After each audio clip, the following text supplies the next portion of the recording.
जय सिया राम सभी को। रामचरितमानस बालकांड दोहा संख्या 248 248।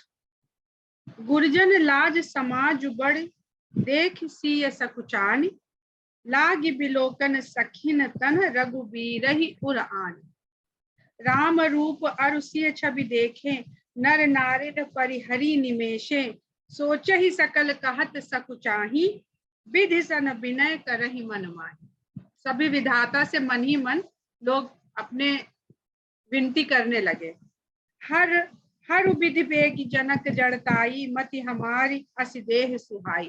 कहते हमारी बुद्धि में तो अब यही अच्छा लग रहा है कि राजा जनक अपनी बुद्धि की जड़ता को त्याग दें, छोड़ दें। बिनु विचार पनु तज नर नाहु, सिय राम कर करे विबाहु।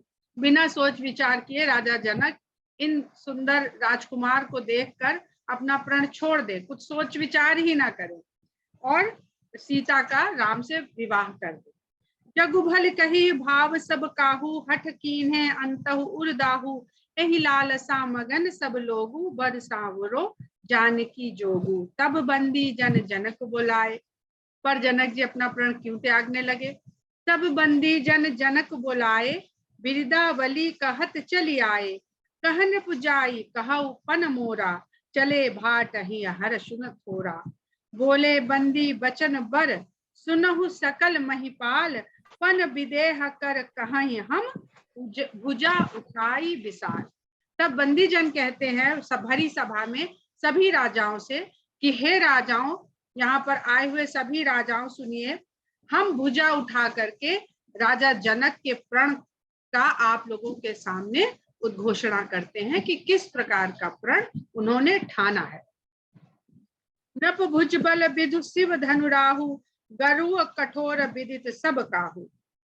अब इस सभा में जो राजाओं का बल है वो यदि चंद्रमा के समान है, तो शिव जी का धनुष जो है वो राहु के समान है।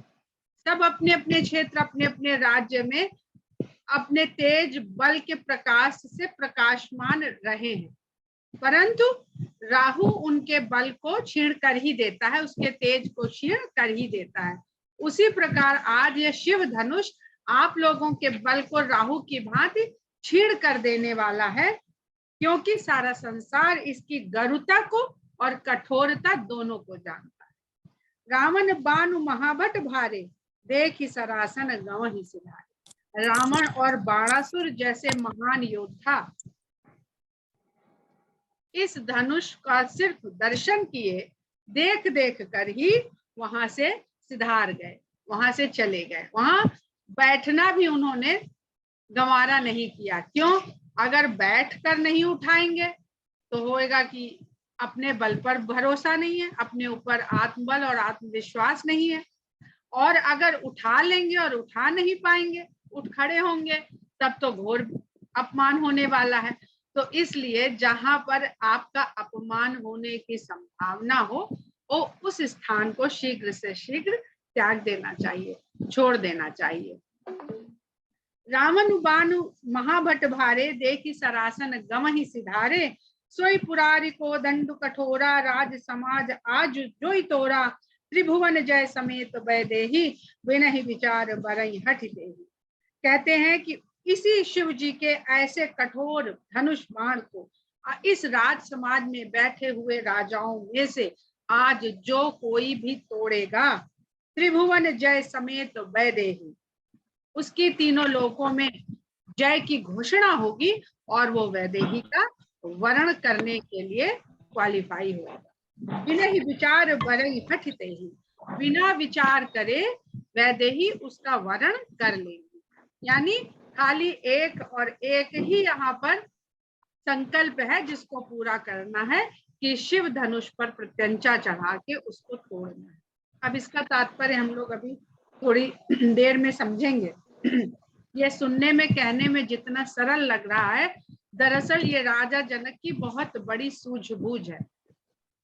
सुनिपन सकल भूप अभिलाखे, भटमानी अतिशय मन माखे। अब इस प्रण को सुनते ही राजाओं के मन में अभिलाषा जाग उठी कि इतना बड़ा तो आपको बार बार म्यूट कर रहे हैं और आप बार बार आपका माइक ओपन हो रहा है। सुनिपन सकल भूप अभिलाखे, भट मानी अतिशय मन माखे। इस प्रण को सुनते ही राजाओं के मन में अभिलाषा जाग उठी, क्योंकि वो अपने अपने बल के अभिमान से भरे हुए थे। उन्होंने सोचा इसमें कौन सी बड़ी बात है। परिकर बांधी उठे अकुलाई, चले इष्ट देवन सिर नाई। सभी तमक के उठ खड़े हुए, कमर कसी और अपने अपने इष्ट को प्रणाम करते हुए धनुष की तरफ बढ़ चले, क्योंकि उनको यह डर था कि कहीं कोई दूसरा पहले उठ के खड़ा हो गया तो पता चला उसने धनुष तोड़ लिया और मेरा नंबर ही नहीं आया। इतना सबके मन में कॉन्फिडेंस था, इतना आत्मविश्वास था अपने बल के ऊपर, तो तमक के उठे कि ऐसा ना हो हमारी बारी आने ही ना पाए, तो हम पहले आगे बढ़ लें।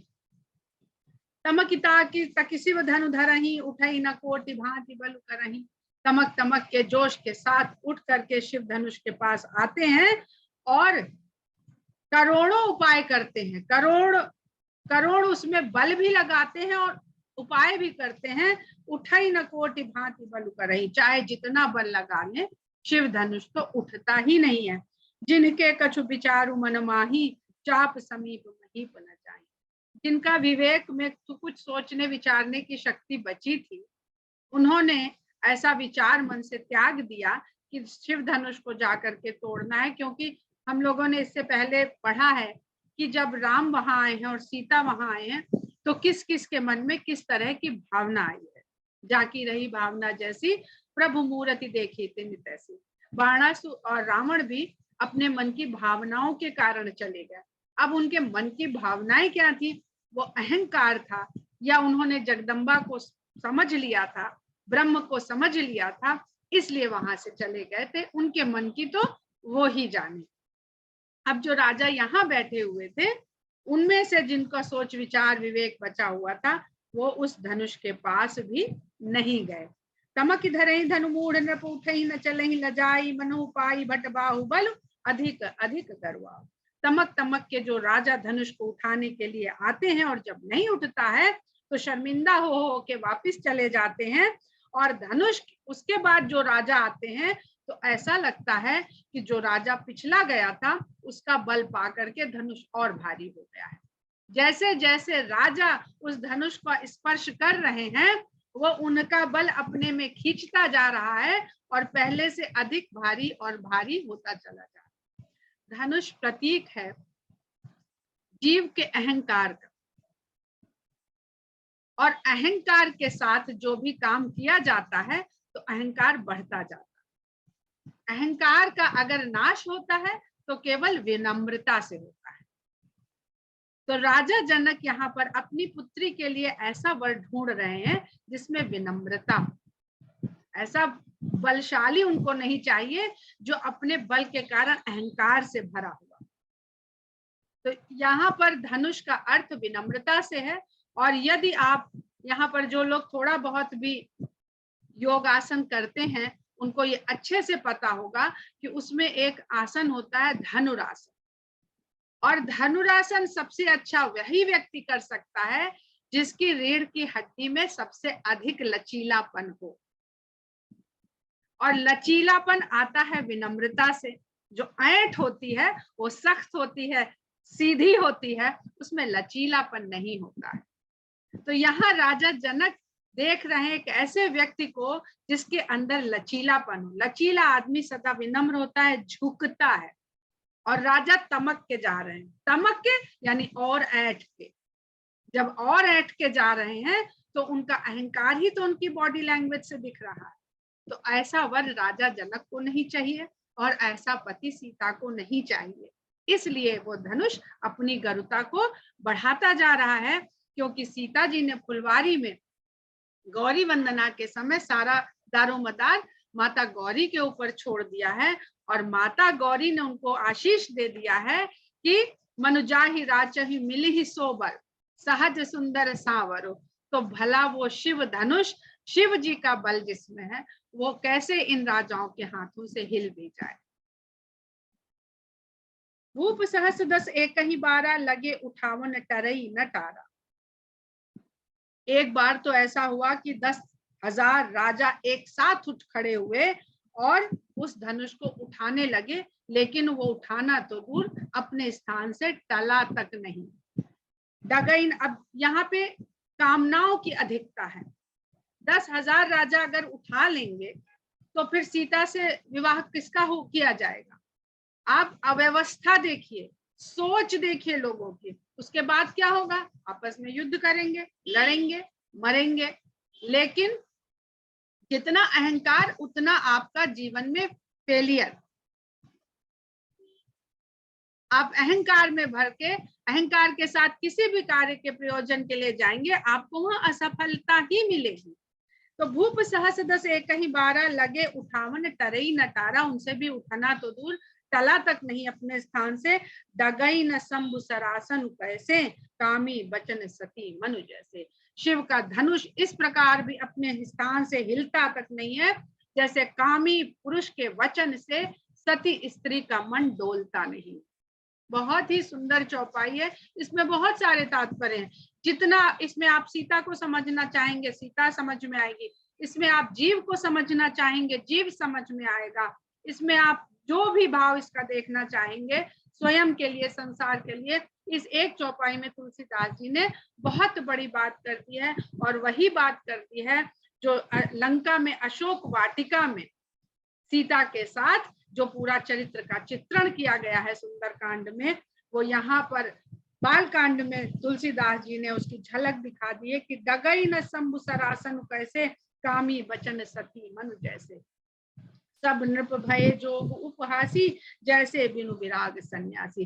सभी राजा लोग इस प्रकार उपहास के पात्र बने, क्योंकि जो नहीं उठा पा रहा है, जो उधर बैठा हुआ है, वो उसकी हंसी उड़ा रहा है, जैसे बिना वैराग्य के किसी ने संन्यास ग्रहण कर लिया हो। कीर्ति विजय वीरता भारी, चले चाप कर बरबस हारी। अपनी अपनी कीर्ति, अपनी अपनी विजय, अपनी अपनी वीरता को उस धनुष के आगे विवश होकर हारते हुए सब राजा जा रहे हैं। क्योंकि जैसे राजा जनक ने अपने बंदी जनों से उद्घोषणा करवाई अपने प्रण की, इसी प्रकार स्वयंवर में ये परंपरा होती है कि जिस देश का राजा उस संकल्प को पूरा करने के लिए उठता है, उसके बंदीजन, उसके वंश और उसकी वीर गाथा का वहां पर बखान करते हैं। तो जब उठते हैं तब तो बड़े बखान होते हैं, और जब धनुष के पास से लौटते हैं तो जितने बखान किए गए थे वो सब धूल में मिल जाते हैं। तो इसलिए तुलसीदास जी लिखते हैं कि कीरति विजय वीरता भारी, चले चाप कर बरबस हारी। श्री हत भय हार ही राजा, बैठे निज निज जाई समाजा। अब जितने भी राजा लौट लौट के आके उस सभा में, उस समाज में बैठे हुए हैं, सबके चेहरे से तेज और कांति चली गई है, सबके चेहरों से श्री चली गई है, श्री विहीन हो गए हैं। नपन बिलो की जनक अकुलाने, बोले बचन रोष जन साने। राजाओं की ये दशा देख करके, स्थिति देख करके राजा जनक अब व्याकुल हो उठते हैं, और उनके स्वर में एक रोष आ जाता है, रुष्टता आ जाती है। कहते हैं दीप दीप के भूपति नाना, आए सुनी हम जो पन उठाना। कि मेरे प्रण को सुन करके अलग अलग द्वीपों से अनेक राजा यहाँ पर पधार गए। देव धनुज धरि मनुज शरीरा, विपुल वीर आए रण धीरा। न केवल राजा बल्कि देवता, धनुष और लोग भी मनुष्य का शरीर धारण कर करके इस प्रण को सुनकर अपना अपना भाग्य आजमाने और अपनी अपनी वीरता को यहाँ पर दिखाने के लिए आए। कुंवरी मनोहर विजय बड़ कीरति, अति कमनीय, पावनिहार विरंच जनु, रचेउ न धनु दमनीय। लेकिन इस धनुष को तोड़ करके जिसकी प्राप्ति होनी थी वो सुंदर कन्या, और उस धनुष को तोड़ने के पश्चात जो विजय और कीर्ति उनको मिलने वाली थी, उसको पाने वाला व्यक्ति या राजा लगता है ब्रह्मा जी ने रचा ही नहीं। पावनिहार बिरंच जनु, रचेउ न धनु दमनीय। इस धनुष का दमन करके ऐसी कीर्ति विजय और कन्या को पाने वाले को ब्रह्मा जी ने रचा ही नहीं है। कहु काहि यहु लाभ न भावा, काहु न शंकर चाप चढ़ावा। रहु चढ़ाऊ तोरब भाई, तिल भर भूमि न सके छड़ाई। कहते हैं ये प्राप्ति तो सबको अच्छी लग रही थी, जब ये प्रण सुना तो उससे क्या उनको प्राप्त होने वाला है ये सबको बड़ा अच्छा लग रहा था। लेकिन शंकर का धनुष की प्रत्यंचा को चढ़ाना ये तो बहुत दूर की बात रही। प्रत्यंचा चढ़ाएं, उसको तोड़ें, कोई तिल भर उसको भूमि से उठा नहीं सका। इस धरती पर जो जगदम्बा रूपी प्रकृति है, उसको अगर हम अहंकार के साथ पाना चाहेंगे तो वो हमें प्राप्त नहीं होगी। जो भी काम, जितना भी हमको मिलता है, उसमें हम देखेंगे कि जो हमने विनम्रता से किया है वही हमें मिला है। चाहे वो खेती हो, चाहे वो शिक्षा हो, चाहे वो नौकरी हो, चाहे वो भोजन हो। हमने जो काम अहंकार और ऐंठ के साथ किया वो हमको मिला नहीं। हमें या तो वहां असफलता मिली या वहां से दुत्कार के भगा दिए गए। तो विनम्रता ही हमको कुछ भी प्रदान करने का सबसे बड़ा साधन है। अब जनिको माखे भट मानी, वीर विहीन मही मैं जानी। तो राजा जनक कहते हैं व्याकुल होके कि अब यहाँ पर कोई भी राजा इसको अपना अपमान न समझे कि मैं किसी का अपमान कर रहा हूँ, परंतु मैंने ये जान लिया है कि ये धरा वीर से खाली हो गई है, वीर विहीन हो गई है। तजहु आस निज निज ग्रह जाहू, लिखा न विधि वैदेही विबाहु। अब आप लोग अपनी अपनी आशा छोड़ दीजिए और मैं ये स्वीकार करता हूँ कि विधाता ने जिस प्रकार इस प्रकार का कोई वीर नहीं रचा है, उसी प्रकार वैदेही के लिए कोई वर भी नहीं रचा है और वैदेही के भाग्य में विवाह नहीं लिखा है। सुकृत जाऊं जो पनु परिहरऊं, कुंवरी कुंवारी रहूं का करूं। यदि मैं अपनी पुत्री का विवाह करने के लिए अपना प्रण छोड़ता हूँ तो मेरे सुकृत नष्ट होते हैं, मैं झूठा कहलाऊंगा संसार में। तो इसलिए राजकुमारी को कुंवारा ही रहना पड़ेगा, मेरे पास दूसरा कोई उपाय अब है नहीं। आप लोग यहाँ से जाइए। जो जनते हूँ बिनु भट भुवि भाई, तो पुनि तो पन करी हो, तो पन करी होते न हसाई। अगर मुझे पहले से ये अंदाजा होता कि धरती वीरों से खाली हो चुकी है, अब धरा पे कोई वीर बचा नहीं है, तो मैं सोच समझ के ऐसा प्रण ना करता और आज अपनी जग हंसवाई नहीं कराता।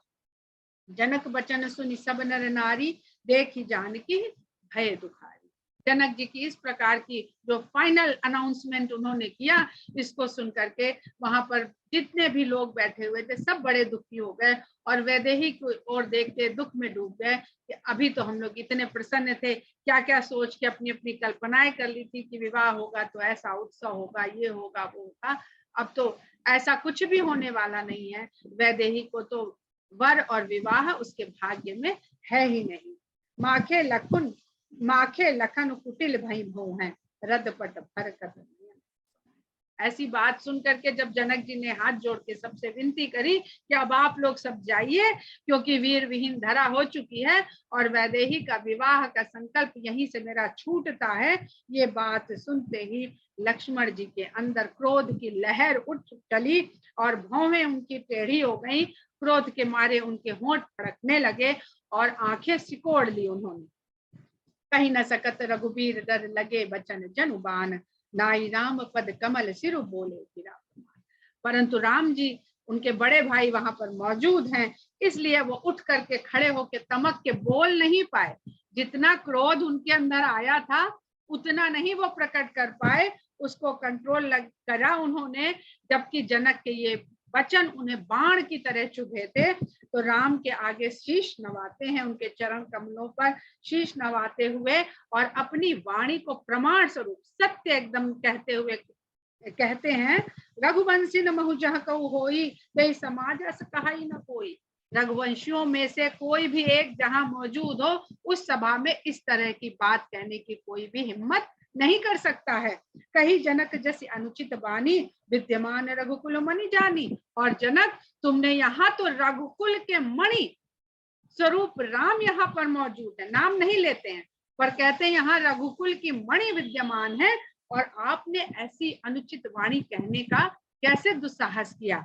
सुनो भानुकुल पंकज भानु, कहाऊ सुभाव न कछु अभिमानु, जो तुम्हारे अनुशासन पाऊं, कंदुक इव ब्रह्मांड उठाओ। कहते हैं रामचंद्र जी से कि हे सूर्यवंश के शिरोमणि, सूर्य के समान चमकने वाले, आप मेरा स्वभाव जानते हैं। मैं ये घमंड से नहीं कह रहा हूँ, ये मेरा स्वभाव है, मेरे क्या सामर्थ्य है ये आप अच्छी तरह जानते हैं। अगर आप अभी आज्ञा दे दें तो मैं इस पूरे ब्रह्मांड को गेंद की भांति उठा लूं। और इस ब्रह्मांड में ही ये शिव धनुष धरा हुआ है, इस ब्रह्मांड में ही सारा अहंकार भरा हुआ है और हर व्यक्ति उस अहंकार को अपने अपने कांधे पर, अपने अपने सिर पर लादे हुए बड़े मजे से चला जा रहा है। ऐसे ब्रह्मांड को शेष के अवतार, शेष ने अपने सिर पर धारण कर रखा है, उनके लिए इस ब्रह्मांड को गेंद की समान उठा लेना कौन सा मुश्किल कार्य है। काचे घट जिमि डारों फोरी, सकूं मेरु मूलक जिमि तोरी। और इस ब्रह्मांड को उठाकर, खाली पृथ्वी को नहीं, धरा को नहीं, संपूर्ण ब्रह्मांड को मैं उठा लूं और कच्चे घड़े की भांति बिना कोई प्रयास किए आसानी से तोड़ डालूं। और ये जो मेरु पर्वत हैं, इस धरती पर मेरु के समान बड़े बड़े पर्वत हैं, उनको ऐसे उखाड़ डालूं जैसे जमीन से कोई मूली को उखाड़ लेता है। तब प्रताप महिमा भगवाना को बापुरो पिनाक पुराना। ये सब मैं आपके प्रताप से कर सकने में सक्षम हूं। इस पुराने शिव धनुष की तो बात ही क्या है। नाथ जानी अस आयस हो, कौतुक करो बिलोक सोई। तो ये जानते समझते हुए इतना अपमान कर दिया है जनक ने भरी सभा में, रघुकुल वंशियों के होते हुए। तो ऐसा जानते हुए ये अपमान ठीक बात नहीं है। आप आज्ञा दीजिए तो मैं ये सब जो कह रहा हूँ, ये इसको अभी क्षण भर में इसका कौतुक को इसको खेल खेल में करके दिखा दूं, और ये सब लोग जो यहाँ बैठे हैं ये उस खेल को देखते रह जाएंगे। कमल नाल जिमि चाप चढ़ावो, जो जन सत प्रमाण लय धावो। कमल की नाल की भांति जितना बल कमल को तोड़ने में, उसकी नाल को खींचने में लगता है, बस उतने ही सहज प्रयास से मैं इस धनुष की प्रत्यंचा को चढ़ा दूंगा और 100 योजन तक मैं लेकर के इस धनुष को चला जाऊंगा। ये मैं सत्य वचन कहता हूँ, बिल्कुल प्रमाण करके कहता हूँ, यथार्थ करके कहता हूँ। तोरो छत्रक दंड जिमि तव प्रताप बलनाथ, जो न करो प्रभु पद शपथ कर न धरो धनुभार।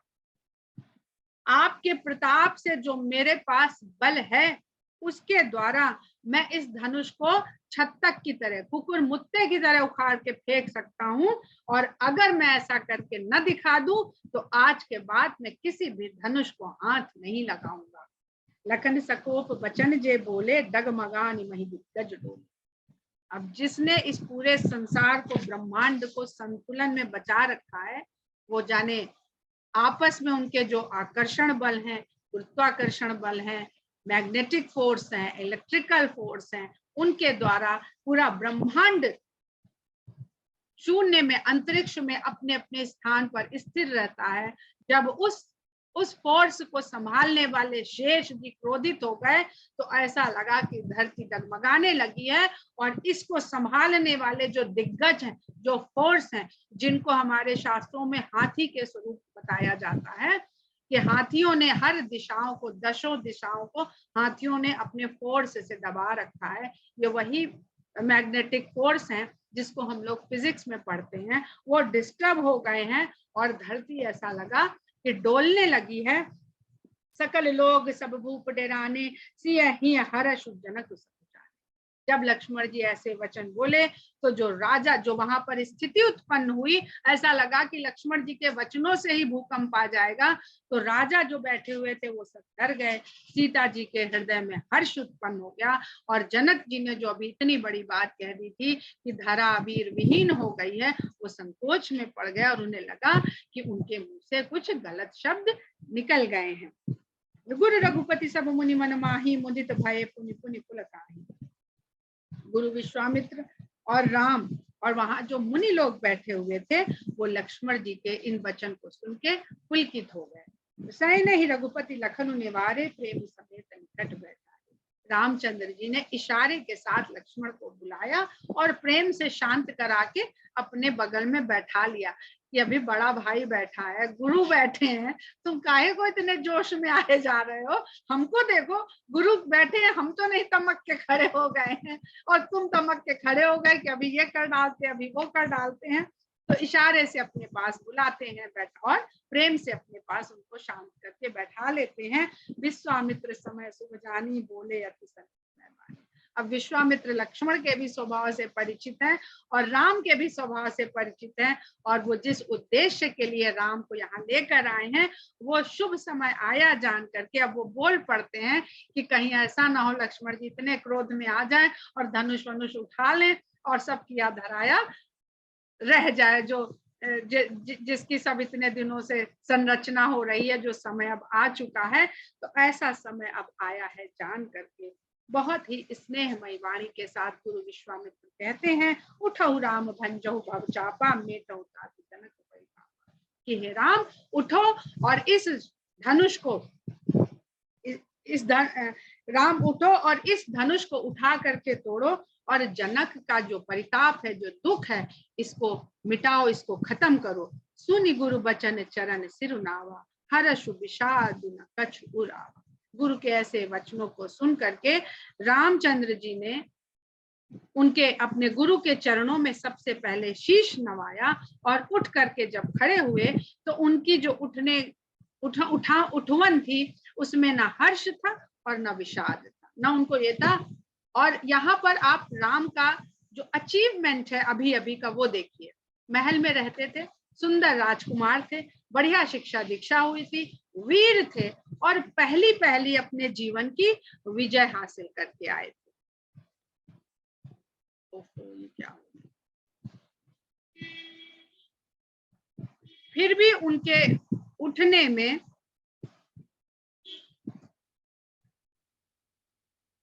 ये आपने हैंड रेस किया हुआ है इसलिए आप नम्रता जी चल नहीं रहा मेरा कर्सर।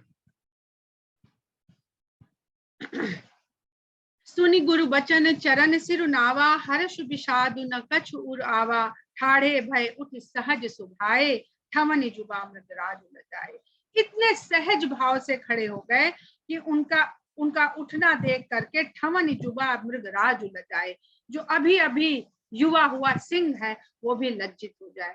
राम भी अभी युवावस्था की ओर बढ़ ही रहे हैं, पूरी तरह से युवा नहीं हुए हैं, और इस इतनी कम उम्र में उन्होंने सिद्धाश्रम में इतने बड़े असुरों का संहार किया है, सुबाहु का, तारका का वध किया है और उनके साथ साथ पूरी राक्षसी सेना का संहार किया है। फिर भी राम के उठने में न कोई दम्भ है, न कोई अहंकार है, न कोई जीत का, अरे ये कौन सी बात है, अभी तो हमने इतने राक्षस मारे हैं, ये एक धनुष उठाना मेरे लिए कौन सी बात है, ऐसा कोई नहीं, बिल्कुल सहज भाव से उठते हैं। राम के चरित्र में जो सबसे सुंदर बात है वो उनकी सहजता ही है। उदित उदयगिरि मंच पर रघुबर बाल पतंग, बिकसे संत सरोज सब हर्षे लोचन। जिस समय वो अपने मंच पर बैठे हुए सिंहासन से उठकर खड़े होते हैं तो ऐसा लगता है कि उस मंच पे बाल सूर्य का उदय हो गया हो, और उस बाल सूर्य के उदय होने से संतों के मन कमल की तरह खिल गए, जो सच्चे मन के लोग थे, और लोगों के नेत्र भौरे की तरह उस कमल के ऊपर मंडराने लगे। नपन केरी आसानी से नासी, बचन नखत अवली न प्रकाशी। और राजाओं की जो आशा थी उसका नाश हो गया, नष्ट हो गई। बचन नखत अवली न प्रकाशी, उनके जो अभी तक उनके बखान हो रहे थे, जो वो अपनी हाँक रहे थे अपना वीर शौर्य की गाथा, वो सब पूरे प्रकाश रहित हो गए। मानी महिप कुमुद सकुचानी, जो अभिमान से भरे हुए राजा थे, वो जब सूर्योदय होता है तो कुमुदिनी बंद हो जाती है, कमल खिल जाते हैं। तो जो संत मन थे वो खिल गए, और जो अभिमानी मन थे वो कुमुद की भांति बंद हो गए। कपटे भूप उल्लू लुकाने, और राजा जो कपटी राजा थे मन से, वो सब उल्लू की भांति छुप गए। भय विशोक कोक मुनि देवा, बरसे सुमन जना वही सेवा। जो ऋषि मुनि देवता थे वो शोक रहित हो गए, उनके शोक दूर हो गए, और इस बात को दिखाने के लिए देवताओं ने पुष्पों की वर्षा करी। गुरुपद बंद सहित अनुरागा, राम मुनि सन आय सुमागा। पहले राम ने अपने गुरु के चरणों में वंदना करी, और फिर गुरु के साथ या वहां पर जो भी मुनि लोग मौजूद थे उन सब से आज्ञा मांगी। ऐसा किसी ने किया था? किसी ने नहीं किया। सहज ही चले सकल जग स्वामी, मत मंजु बर कुंजर गामी। और सहज भाव से जगत के स्वामी इस प्रकार वहां चले जैसे धीमी चाल से कोई हाथी चलता हुआ जाता है। चलत राम सबपुर पर नर नारी, पुलक पूरी तन भय सुखारी। राम को इस प्रकार धनुष की ओर जाता हुआ देख करके सभी स्त्री पुरुषों के तन सुख से पुलकित हो गए। बंद पितर सुर सकृत संभारे, जो कछु पुण्य प्रभाव हमारे। और सभी लोग जो वहां उपस्थित थे वो मन ही मन में अपने देवताओं से, अपने पितरों से ये वंदना करने लगे कि जो भी हमने इस जीवन में या पूर्व जन्मों में जो भी पुण्य कर्म किए हों, तो शिव धनु मृणाल की नाई, तो रहु राम गणेश गोसाई। तो राम मेरे हमारे पुण्य कर्मों का वो फल यहाँ मिल जाए राम को, और वो कमल नाल की भांति इस धनुष को तोड़ दें, ऐसा वो गणेश और अपने स्वामी से सभी लोग मन ही मन में प्रार्थना कर रहे हैं। राम ही प्रेम समेत लखी सखिन समीप बुलाई, सीता मातु स्नेह बस बचन कहाई बिलखाई। राम को उठकर जाता हुआ देख करके सीता जी की माता बड़ी व्याकुल हो गई और जल्दी से अपनी सखियों को, दासियों को अपने पास बुलाती हैं और बिलख करके, बस रो के जैसे बिलख पड़ी हूं ऐसे स्नेह में भर के अपनी सखियों से कहती हैं। क्या कहती हैं ये हम लोग कल सुनेंगे।